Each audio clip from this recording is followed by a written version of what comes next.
Lynn Pan, so good to see you. Right now, we just want to give people a little bit of a taste for your upcoming coaching lab. Yeah. I'm so grateful that you're making time for this. We've known each other for years, and Hmm. your specialism, your came quite organically in intuitive eating and body acceptance. I Yeah. just, from the beginning, was quite a fan of your work because it's such a big theme in so many people's lives, and I don't think it's getting addressed enough. So, can you Mm. tell us a little bit more about why you focused on this particular topic, and without knowing what will happen in the lab, what might we expect? Okay. Well, I got into this specialization, as you said, quite organically. For me, I grew up surrounded by food. My parents are restaurant owners, so literally surrounded by food all the time. Like I was like working in the restaurant since I was 12. And so for me, it was a source of joy and it was a source of togetherness and connection and family. But the more I talk to people, the more I realize that people have such complicated relationships with food, right? And a lot of it has to do with this expectation that we need to look and be a certain way, thin is in, right? Like, Huh.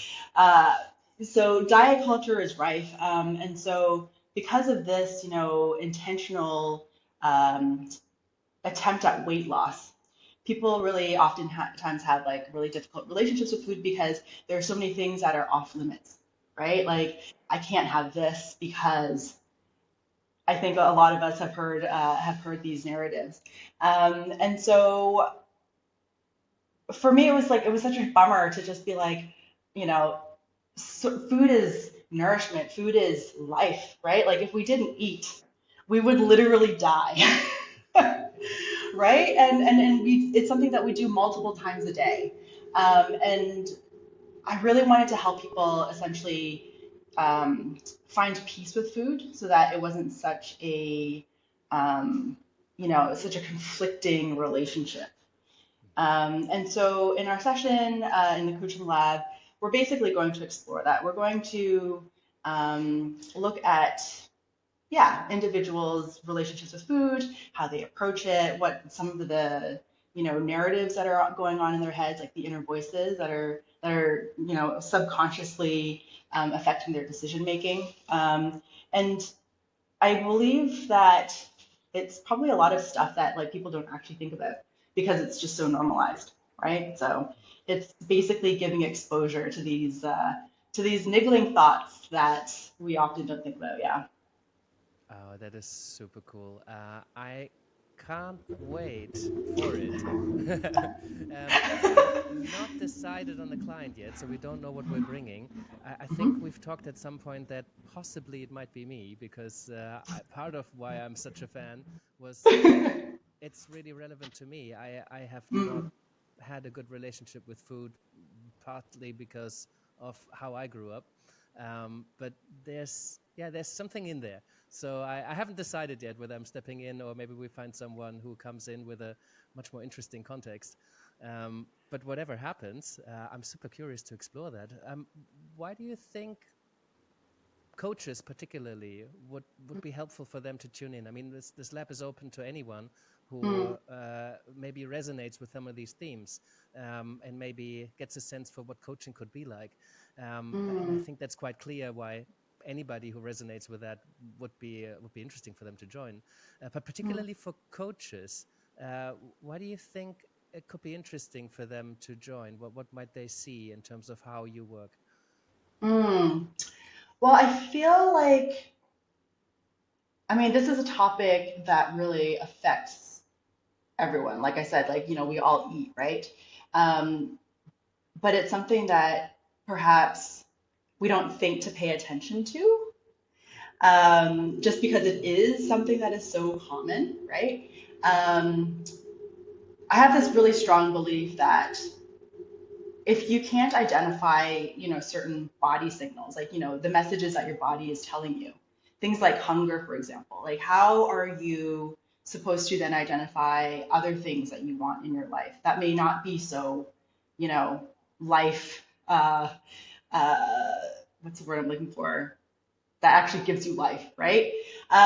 So I think it's a really important topic to delve into. It's not something that people generally think about. They just kind of yeah, they kind of just like eating is eating. This is my relationship with eating. So like, I don't need to address it. It's fine.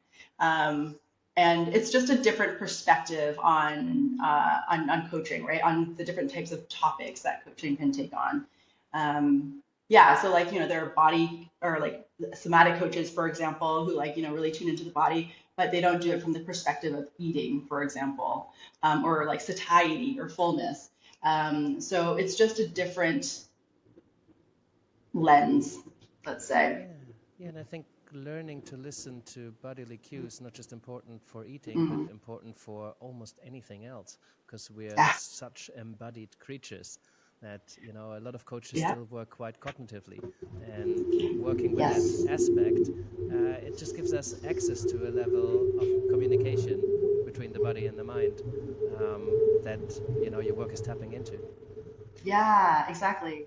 And also as coaches, I mean, a lot of us are, freelancers or self-employed, right? Like we often work alone and, it can be quite stressful, right? So even from a personal point of view, to be able to have this kind of conversation. A lot of us like eat when we're stressed out or when we're tired or when we're, fill in the blank and we don't address that. So it's also from like a personal point of view, not just a coaching professional point of view, right? That we can look at this. Yeah, yeah, brilliant. Um, Lynn, anything? Oh, yes. One thing I wanted to say is that Hmm. you started out with a quite puristic facilitative coaching approach, and then you Mm. moved more towards a coaching, mentoring hybrid. So I think it'll Yes. be really interesting to see that at work because it's on the minds of so many coaches. Like, is it okay for me to share a piece of learning or a piece of knowing, a piece of advice? Is it okay for Mm. me to offer some guidance or, so I'm really curious to see in action how you apply that. Yeah, yeah. I mean, that's definitely a concern that I had when you approached me the first time, right? It's like I'm not doing pure coaching anymore. But yeah, there's so much information, that is out there that isn't shared or is drowned out by, bigger industries.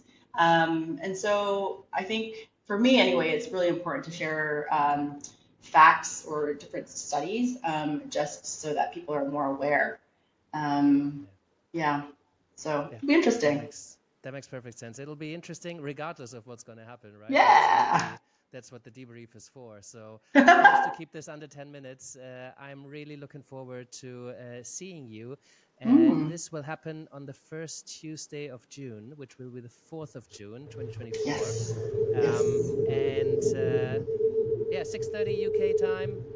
Looking Ooh. forward for any coaches or anybody really to want to get a taste for coaching to see you there. And this will not be from your gym, but No, this it will will not. be. It'll be a lot quieter, I promise. That's but thank you so much for making time for this. I No appreciate it, problem. and I think it's a very lived experience. We're out and about in the world, and Yeah. yeah, that makes sense. So, Thanks Lynn, for your looking forward. understanding. Any last words Yeah. before we get there? No, I think I'm just really excited to share this with people. Yeah, to give people different perspectives. So I'm really, really looking forward to it. Cool. Lynn, thank you. I'll see you on Tuesday. Yeah, June 4th. Bye.